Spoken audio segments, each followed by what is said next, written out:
money. That's what I always say. You always follow the money. Yeah. This is Follow the Money with Mitch Moss and Pauly Howard on VSiN. We are back. Follow the Money. Pauly Howard, Mike Paulman from Mitch Moss, VSiN, the Sports Betting Network, live from Circa Hotel and Casino, beautiful resort, downtown Las Vegas, Sirius XM Channel 158. We'll get the Kansas City perspective at the bottom of the hour. Joined now by the Hall of Famer, Sal Pal, Vito's son, on the progressive guest line. Called his shot last week that Barkley would have the late touchdown and allow the Eagles to cover. But Sal, there was 4 minutes left in the game. What happened? Yeah, it wasn't late enough, right? No? Was not late enough, but who was on the call last week with you guys and we talked about watch out for Washington in that football game. Look out. Watch out for Washington. They are an unbelievable team right now on a roll, super red hot. And I feel the same way about them this week. I do. I don't know if they'll win the game, but 6 points to this Commanders team at this time is a lot. It's just a lot. Yep. Too much. I called my shot. I said you were going to pick Washington and take the points before you came on. Because every time you've been on, you called it a couple of years ago when they were undefeated and Washington beat them on that road game, that Washington gives them problems. They split the last meeting. I know Hurts got knocked out, but Daniels, they had 5 turnovers. He threw 5 touchdowns, and they came back to win. Washington gives them problems, the familiarity and the division rival. Jalen Hurts has played 11 division games at home, 11 games against divisional opponents at home. He's 9-2. The 2 losses at home are to Washington. Excellent. What do you see? You said what you saw in practice last week. What do you see this week thus far about how the knee looks after what happened in the second half? Couldn't move. The safety was easy and looked limited. Yeah, he is a little bit limited. There's no question about that. You know, it's Wednesday, so they don't do any running in practice on Wednesday. But it's clear he's going to wear a brace on his left knee. There's no question about that at this point. It may change. We got a couple of days here. He's got to practice tomorrow, and we'll see what the injury report is once it comes out tomorrow. Tomorrow's the key. Tomorrow's their heaviest practice day. So we'll definitely see where he is tomorrow. I will be there. I'll text you guys so you'll have up-to-date information, okay? Okay, excellent. How's Mitchell doing? Mitchell? Yes. You know, Quinyon Mitchell, the cornerback. Okay, I just blanked out on that for a second. So he was at practice today, and his shoulder is on the mend. Now, he was knocked out of the game and did not come back. Again, tomorrow is the key. Thursday's the big practice. We'll see where he is. If he's listed as questionable, he's playing. If he's listed as doubtful, he's not playing. That's the key. I think he's going to be listed at questionable, but then he's going up against one of the best wide receivers and a player who's given them a lot of problems in scary Terry McLaurin. So to me, that's the matchup. You hit the nail right on the head. Who's going to cover? Who is going to cover Terry McLaurin? Now, on the flip side, who's going to block Jalen Carter? Okay. Because Sam Cosmi, their right guard, is out. Their best offensive lineman, blown ACL. They're talking about moving Trent Scott full-time to right guard. Even Dan Quinn said, quote, really bummed on Sam. That's a big loss for us. And if you go back to the game on Sunday, how did Stafford get stopped in the fourth quarter? For some unknown reason, they left a right guard one-on-one on Jalen Carter.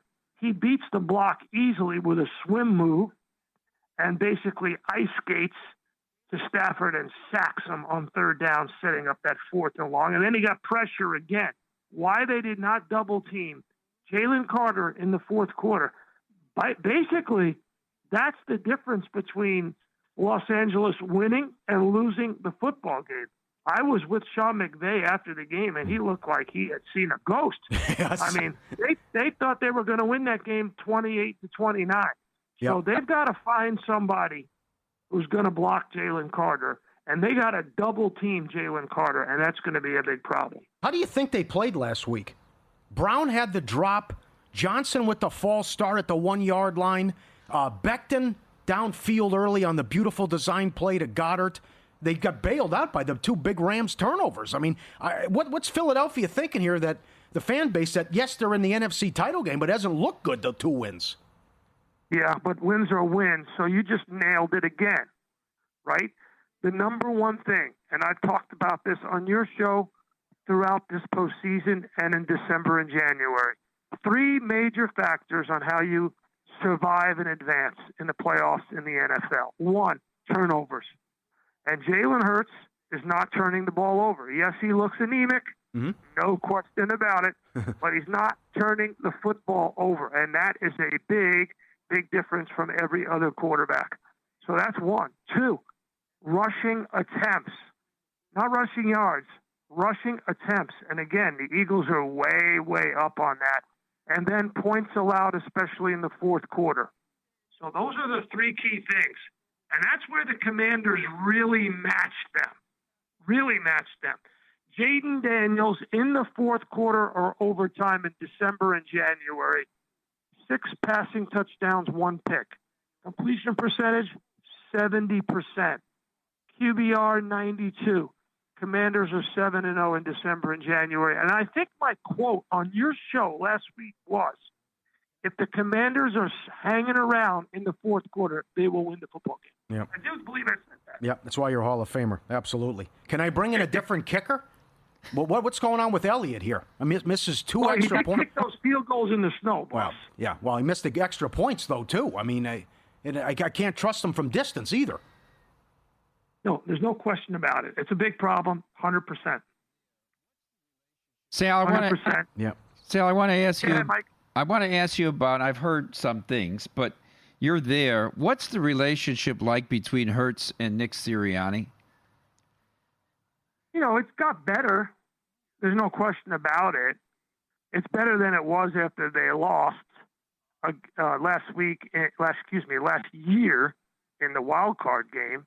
There's no question about it. It's better.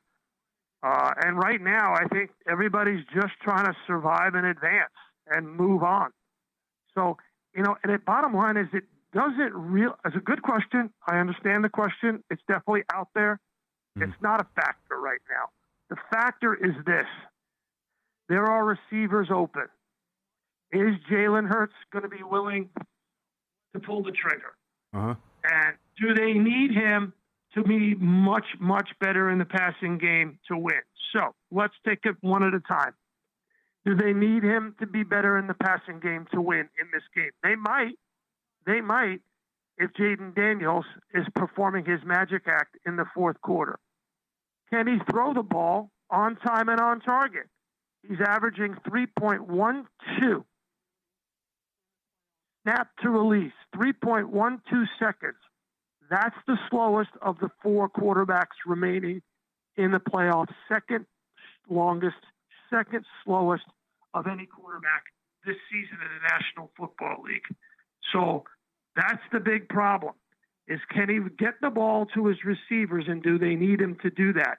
You got to remember something. I mean, people are focusing on Jalen Hurts, and I understand that. I get it. But this is a moment of truth for Vic Fangio. This is a moment of truth. The Eagles' defense on December 22nd allowed Jaden Daniels, Cliff Kingsbury, and the Washington Commanders scored 3 touchdowns in the fourth quarter and erase a 27-14 lead. Fangio is 66. He's never won a Super Bowl ring. Never. And remember what Daniels did to Aaron Glenn. And I understand that C.J. Gardner-Johnson was kicked out of the game, but that's only one player. They had major miscommunication problems in their secondary. Right. But the bottom line is, as you mentioned, Stafford almost won last week. Almost won. Almost marched down twice in the fourth quarter and won the game. And Daniels did it on December 22nd. This is a moment of truth, without a doubt, for the Eagles' defense and Vic Fangio. Incredible answer. Yep. And Stafford did it in those conditions as well. So you're taking the 6. Who wins the game? I like the Eagles to win, but it's a big number. I agree with you. And who do they meet in the Super Bowl? Yeah, that's the big one. You know me. I say it all the time. You got to prove to me you can do it before I'm going to say you're going to do it, right? Yes. And the Chiefs, let's look at the numbers here. They enter on a 2-game against the spread losing streak. I get it. Since 2000, 10 teams have played in a conference championship game on an ATS losing streak of 2 games or longer. They're 3-7 against the spread, failing to cover 3.9 points per game. So this play, as I said last week, that game between Baltimore and Buffalo would be close. This game is going to come down to the wire in the fourth quarter. Going to be super close, but I do like the Chiefs to pull it out. I'm with you. They find a way to win. The luck factor, the officiating as well. I know. That's an unbelievable. Let me tell you something. Sure. I'm on my way to New Orleans, and I'm going to join your program from New Orleans for sure. But can you imagine Eagles fans and Bills Mafia descending? No. Oh, my God. Call the cops. It'll be out of control. Oh, my God. You'd have to reinstitute prohibition. Yes. That's a 3 cannoli appearance. You're unbelievable. Talk to you next week. Thank you, buddy. All right. Okay, see you guys. That's awesome. Thank you so much. On the Progressive Guest Line. All right, taking the 6. Oh, fantastic answer. Unbelievable tweets and emails on your luckiest win. Plus, do you concur? Straight ahead, Visa and Follow the Money, the Sports Betting Network.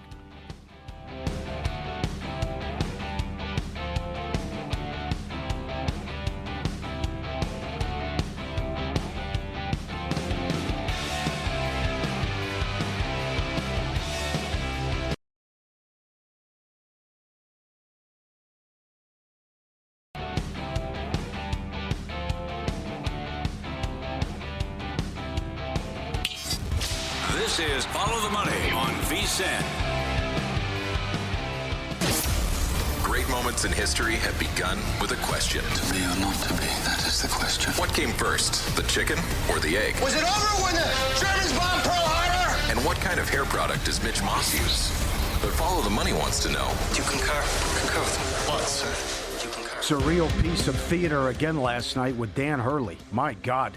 Went after an official and then said, "Don't turn your back to me. I'm the best bleeping coach in the sport."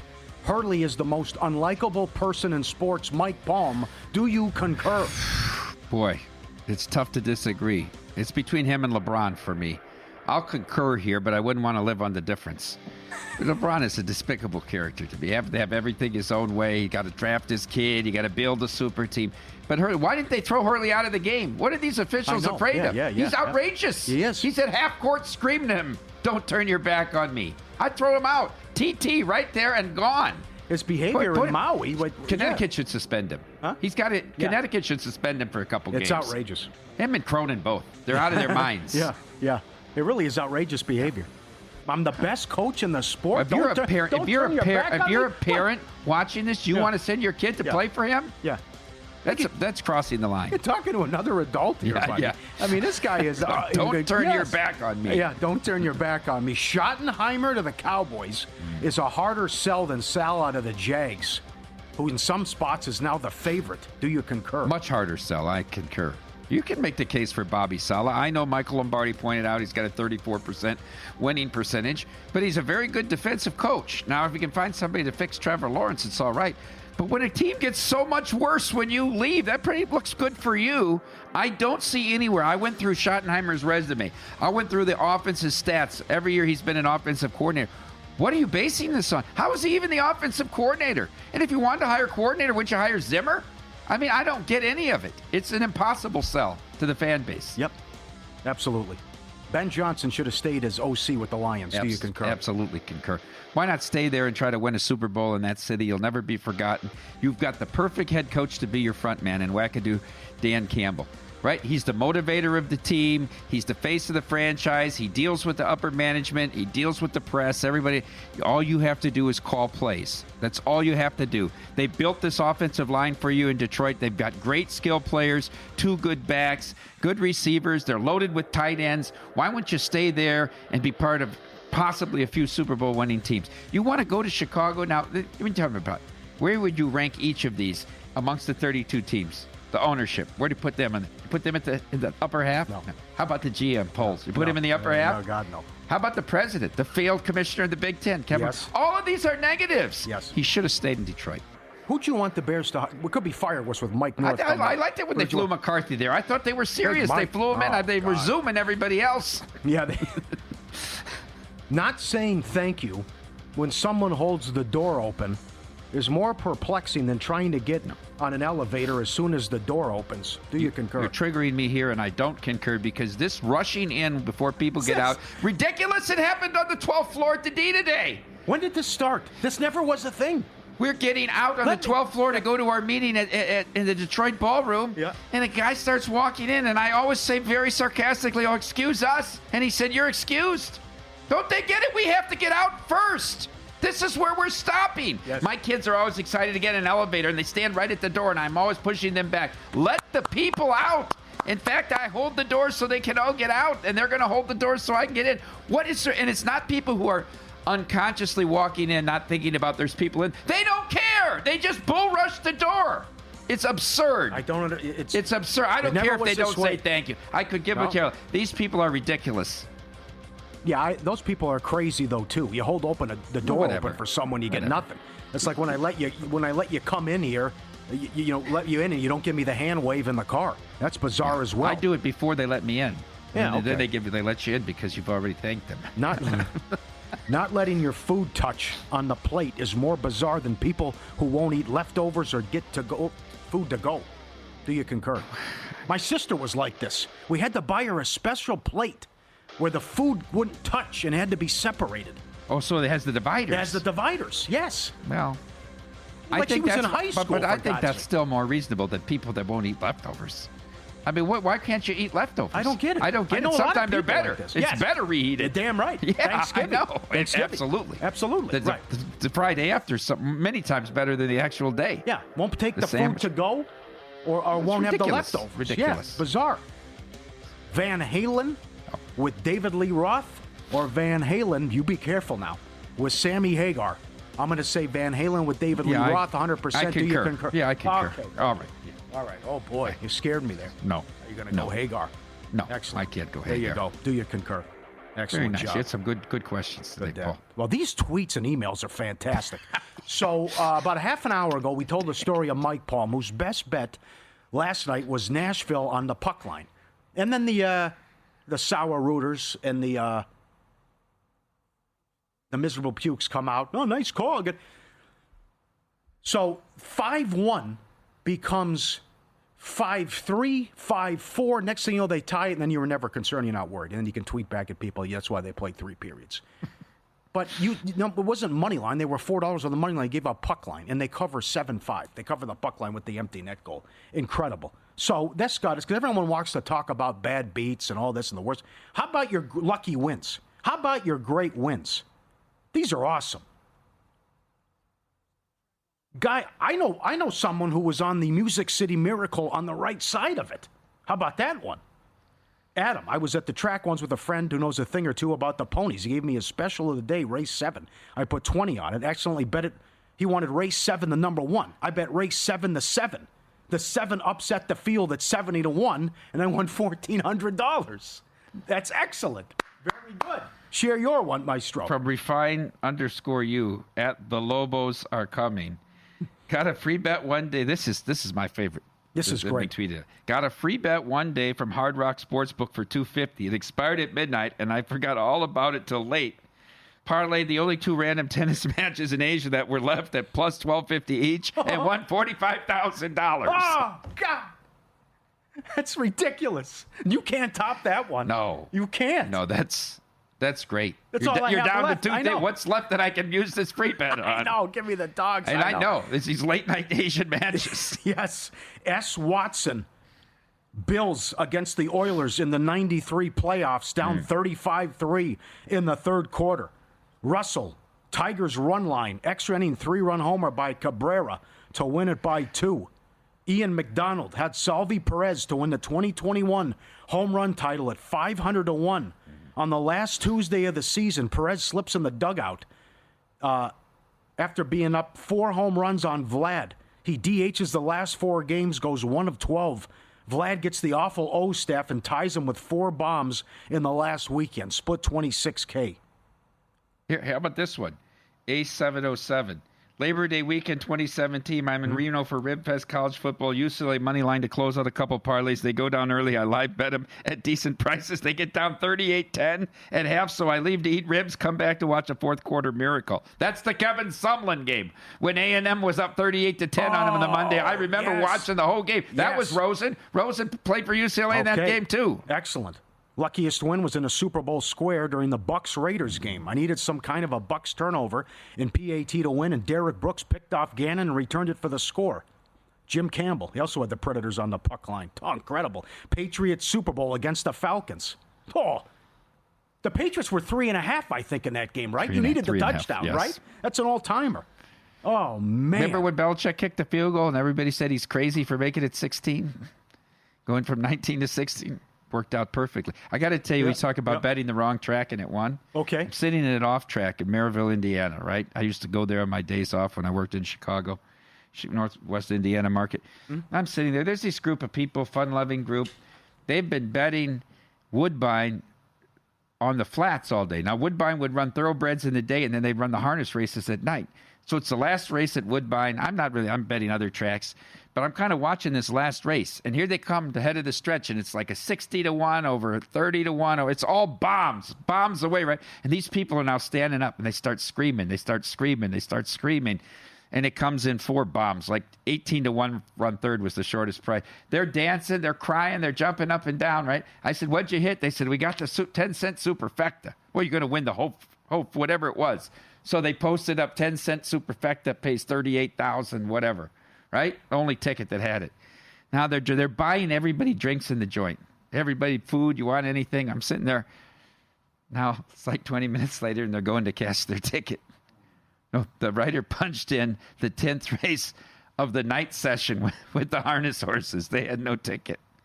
They had to get security in there. They were going to kill the writer, right? I mean, they've been betting the flats all day, but he punched in. You're supposed to check your tickets, but I felt so bad for those people. Oh, no. They must have spent $200 or $300 buying food and drinks for everybody in the joint. They had nothing.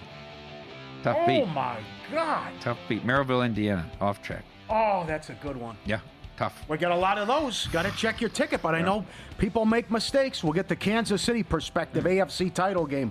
Todd Leabo, Sports Radio 810 and KC up next.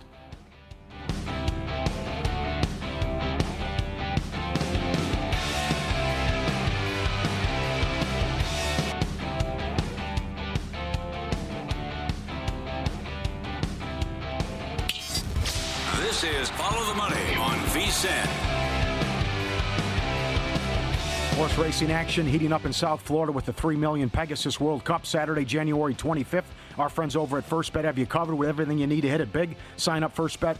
Get that account, promo code VSiN200, claim a $200 sign-up bonus, and download their free Pegasus World Cup wager guide and get up to $10 back when your horse finishes second or third in the biggest races at Gulfstream. Head over to firstbet.com, promo code VSiN200. Excited to talk to Todd Leabo, Chiefs reporter, Sports Radio 810, AFC title game on Sunday, and he's on the Progressive guest line.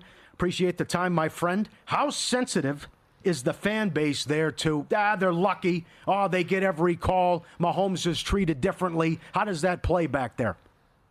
There's plenty of people who just live on social media, a lot of the younger crowd who don't know anything other than the Chiefs winning, who get very sensitive about it.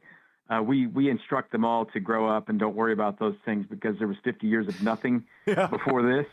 So take all the slings and arrows, right? Take all the slings and arrows. That's exactly what it's worth. It is funny. I asked Patrick Mahomes today about the rep that he gets calls and stuff at their press conference, and he doesn't buy into it. Of course, that's what he's going to say. You just ask the question because you do it. But I also followed up with, does it feel different for you now than it did when you were a rookie or something? Because I do think it probably changes over the years. There was a big call in the 2018 championship game where the Patriots won at Arrowhead in the second half, where Chris Jones got called for a roughing the passer on Tom Brady, and he didn't touch him at all. And, Tom Brady got those calls, right? That's what it was. And I think all Chiefs fans should remember that that's how it used to be. And does Patrick Mahomes get more calls than others? I don't know. Probably, but he probably earned them, I guess. It's wild, but it's just tough to say that an official is going to make calls for a quarterback or not. I know the league hates that. I was interested, Todd, to see who the assignments would be for the championship games. Clete Blakeman will be doing the game in Kansas City, which I know Cheffers, they don't have a great record with Cheffers, but Blakeman has been very much a road official when you look at stats. Home team's 5-11 this year with Blakeman, and only 46% against the spread since 2016. In the game in Buffalo in the regular season early in the year, we know McDermott went for it on a big play to win the game, and of course Josh Allen ran the football. I was really surprised that Spagnuolo allowed Allen to rush the football there. What are the Chiefs defensively going to do? What are they going to try to take away from the Bills' offense in this game? Well, I think you have to assign a spy. Now, we're going to talk to Spags tomorrow. He's not going to tell us what they're going to do. We asked, they don't say, but we'll be able to tell pretty quickly.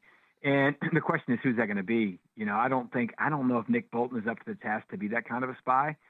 Maybe Leo Chanel or Drew Tranquil. I don't know. But you need to watch him, because if you don't watch him, they will call run plays. I mean, it's not all just scrambling. They'll call these things, because you look at his numbers. I mean, he ends up carrying the ball, I don't know, double digits in most postseason games, and it's not all scrambling. Now, he carried the ball 12 times, as you mentioned, against the Chiefs earlier this year. The big one was the crusher at the end, at the end of the game. But that's what you have to do. You have to try to sack him as well.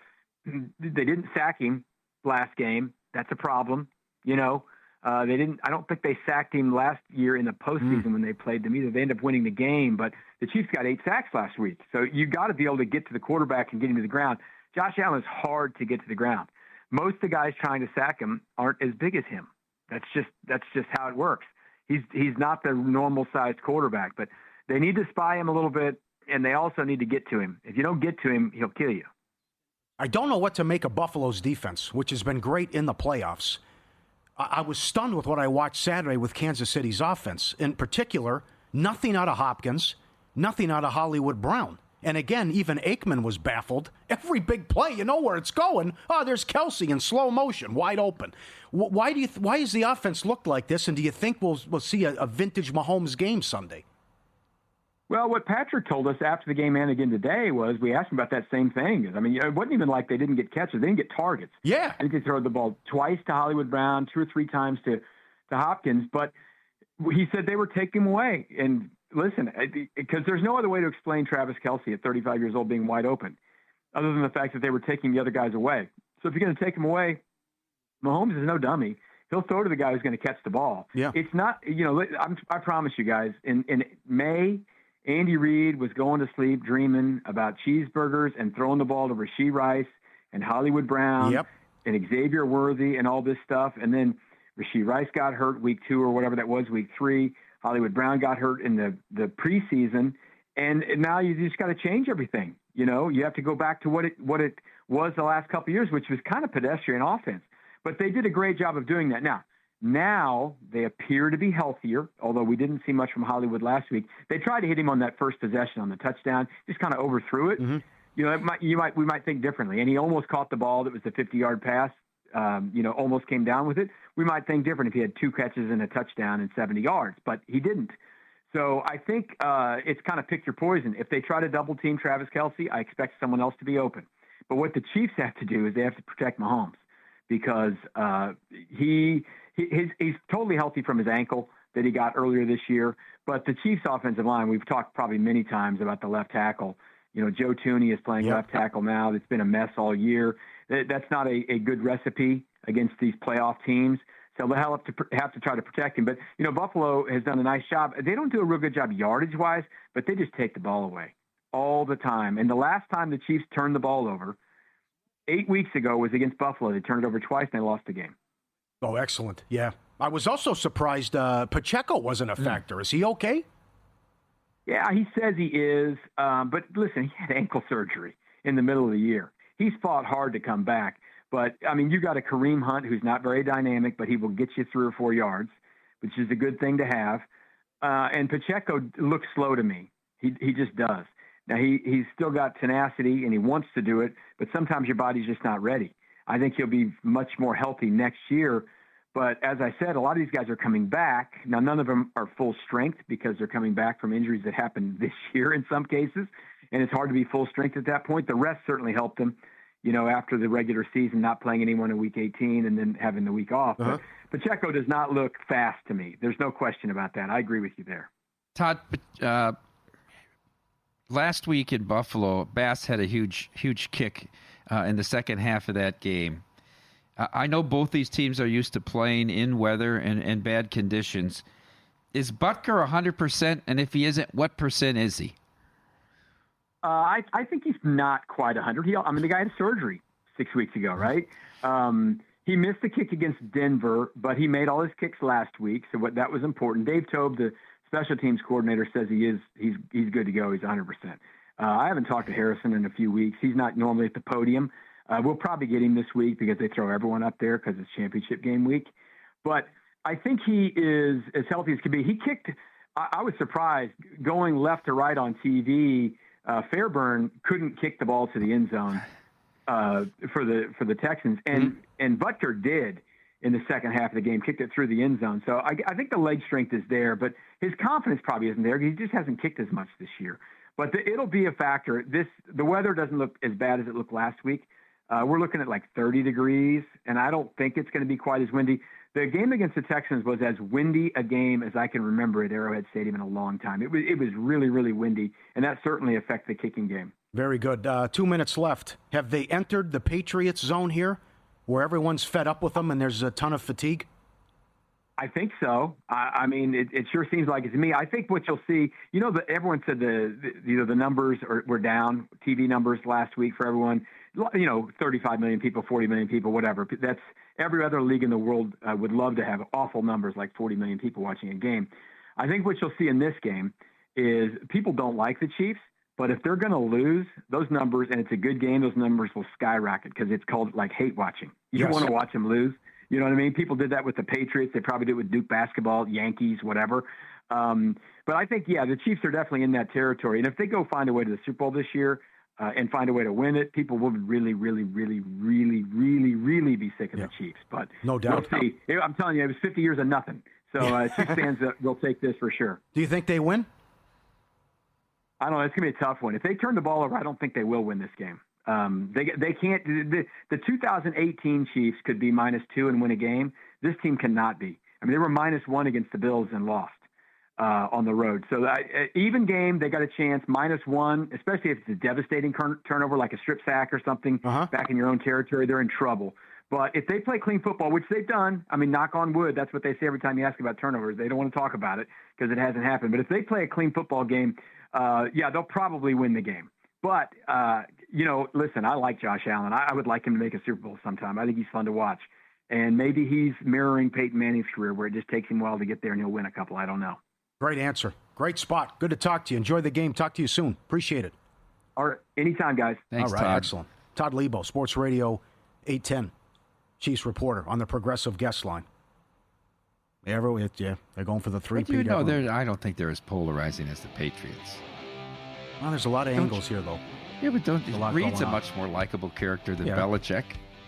There's some other Mahomes stuff appeals to going on. everyone. Kelsey, Taylor Swift, the wife, the lunatic brother, right? Caitlin Clark now. Get the hell out of here. More of your emails coming up next with your best wins and the NBA card tonight. Oh, boy, here we go again with Jimmy Butler.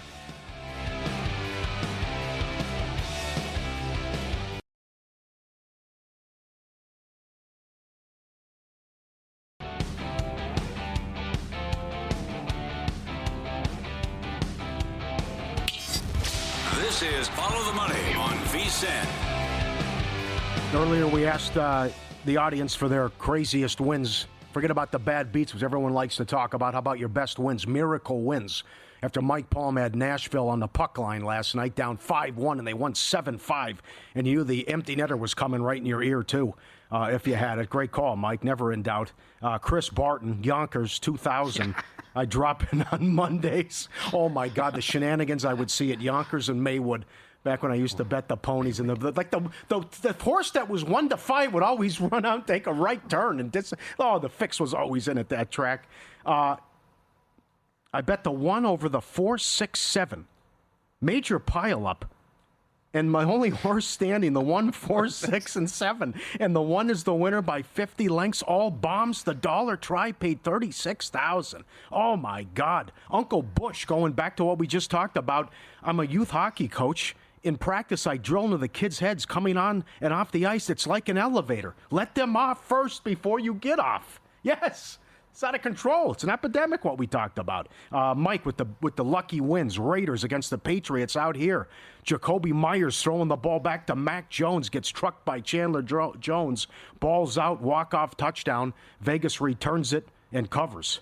Oh, these are some good ones. Very good. Man. I can't believe the Buffalo Bills were responsible for the 93 game against Houston, and then they were involved in the Music City Miracle as well.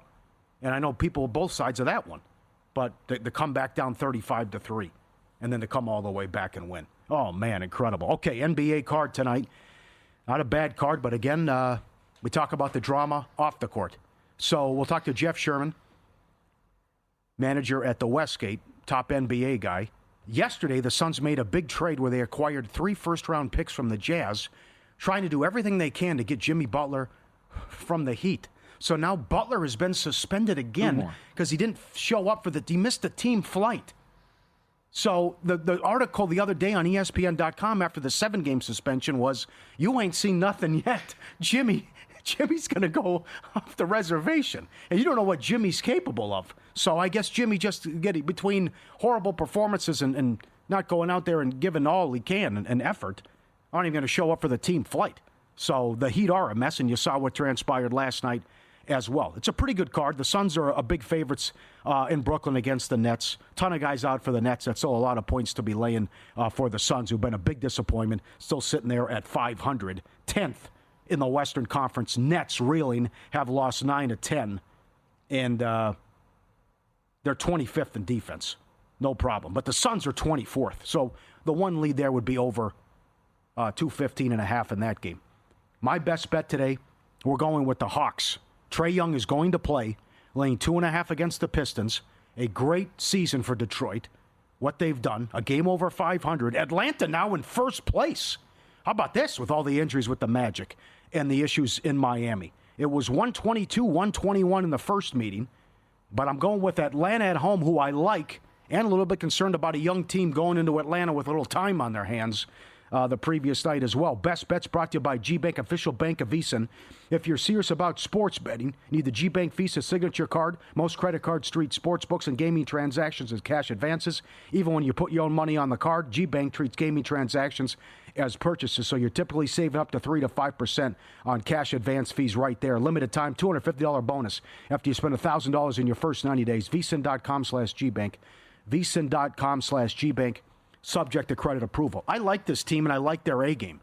They went into Boston and won. They won a home and home against Cleveland. They give you problems with their big guards on the perimeter. They can score. And I like this team, and I think they're going to win the division. We recommended that 6-7-1 not that long ago. So let's go with the Hawks today at home. How about T-Wolves Mavs? Rematch of the Western Conference Finals. This is their third meeting. Minnesota 22-21, Dallas 23-20. Disappointing record, but they've had a ton of injuries. Dallas won 120-114 on Christmas. Minnesota won 105-99 in a game they led by 20 and then almost blew. Right? So Minnesota laying 3 on the road. Anything, Maestro? I don't know. I want to ask you this: who is the favorite in that Southeast Division when you bet them at 7-1? Was Miami the favorite? It was Orlando. They hadn't had the injuries yet. Nothing. Now these big injuries hadn't happened to the Magic, right? Cavs 36-6 now against a great story with Houston 28-14 in first place. They moved this. This went from 233 down to 277, 27.5 with the total. I can't play under here. No way. Cavs number 1 in offense. Cavs 6th in pace. Now I don't want the under here, although a big move on the under. But great season for the Cavs here, and great matchup. One of the marquee games, Cavs 2.5, and the total has come down as well. They also bet Utah OKC over big time. Opened 220.5, up to 229 the total. Thunder laying 17.5. More on them coming up with how great they've been covering numbers. and the Kings are laying 7 at home against the Warriors. That total of 230. Golden State in last place, 500. Out of the playoffs right now. Sacramento 22-20 and playing great ball. I'm shocked after the way they whacked Mike Brown and brought in Christie. So that, and then the Celtics, boy, oh, this is getting nuts. Celtics are up to 11. No Powell for the Clippers. The game's in L.A. Celtics opened 6 in this game, up to 11. Are we still at 218? Luke, 218.5 the total with the Celtics. That's your angle, though, the first time they go into it, Dome. Yeah, they have something to play for. Under. They're motivated in this spot. Oh, you'd hope so. But also, the angle has been bet the team total under because of the wall and the tough shooting background as well. Meanwhile, there was snow out today, too. That's right. How about what's it doing in New Orleans? Milwaukee and New Orleans. Nothing you can do. You just got to hope it melts. Nothing to clean it with. Nothing they're to playing remove hockey in the streets of New Orleans. I saw Did you see the video? It was over. Yeah, right. Right. That's wild what happened. Anything else? That's just about it. More on the NBA coming up before we get out of here. Get his best bet coming up. Grizzlies are 12.5 against the Hornets. That is a big total of 241. But Memphis is number 1 in pace. Memphis is 5th in offensive efficiency. And they've had a great regular season as well, and they've played some incredible, some very high-scoring games as well. Anything on ice, Maestro? I'm going to play the Panthers tonight. I like Spencer Knight. I don't think that's that big of a drop-off from Bobrovsky. Kings just got whacked at home by the Penguins the other night. This is a back-to-back for the Panthers. They took care of business against the Ducks in Anaheim last night, so they're just going a few miles up the road to take on the Kings. I was surprised they're a short dog here. Plus 104. And that's at TNT tonight at 7 o'clock. Bruins Devils, big move on the 60-cent move on the Devils. Yeah? Too much? Too much. 18-2-1 underrun for the Devils. 18-2-1 underrun for the game. Boston, 10 of 11 goal in the first 10. Leafs, 2-15 at home against Columbus. Columbus, the number 1 over team in hockey. Toronto, a 17-3 run, goal in the first 10. 10 of the last 12 at home, goal in the first 10. And we had to eat the excrement sandwich yesterday with Detroit and Philly. Come on. 16 of 17 and 11 in a row. They square off and nothing. Bupkis in the first period. Was there even a whistle? There was like 4 minutes left in the first period. Every other game was still in the first 10 minutes. Yeah. And then the Kings at home against the Panthers. Your late game as well. Jets Avalanche, anything too? You know, no. I have the Avalanche there to come back and win that division, but they're spinning their wheels and haven't been playing great. And they got the other night. I was surprised during the national championship game. Utah played very well at home against the Jets. I'm mentioning about the Bruins. Swayman, he's very, very average this year. 294 goals against. They might have kept the wrong goalie. I mean, and really, the backup's like throwing a game away when they put Korpisalo in. He's off. Yeah, he's terrible. Yeah. Do we have to take Ole Miss tonight? Against A&M? Chris Beard. Yeah. He was at UNLV for a couple of weeks. I don't know. They haven't... Go through the Ole Miss, their performance. They haven't really played a bad game this year. They lose by 2 to Purdue and San Diego. Mm-hmm. They lost at Memphis at the FedEx Forum. That's understandable. And they lost at Mississippi State. They were down big early, came back, forced overtime, and lost. They really haven't played a bad game. A&M still with a few injury problems. 2 in a row not covering for them. I think you lay the 3.5 here with Ole Miss. Yep, I'm with you. I also like Ole Miss and back Beard, Georgia, Arkansas, pick 'em. Not going well for Coach Cal. And Boise, Colorado State's a pick 'em. Boise's been disappointing. They covered the only game he told me they were going to win, so that's all. I mean, that was all I needed from him. One good play. Yeah. Mitch forgot it. Mitch forgot to bet the game. Yeah. And Kansas, 15-2 under run. They're in TCU tonight. TCU, the big win at Baylor over the weekend. A little of 134, right? And boy, can Patino coach. St. John's is now ranked again, and they're 7.5 at home to Xavier and be a tournament team. I'll throw in a little bracketology before we get out of here as well. I found it interesting with the updated stuff as well. Jeff Sherman up next. Eclectic mix of stuff. Their Super Bowl numbers are up with their lines. Any activity there, all the wild landing spots in some of the marquee games, NFL and college. What happened, good or bad? His NBA picks and golf picks coming up as well. Jeff Sherman next. VSiN, Follow the Money, the Sports Betting Network, live from Circa. Mike Paul and Pauly Howard, Sirius XM, Channel 158, VSiN.com.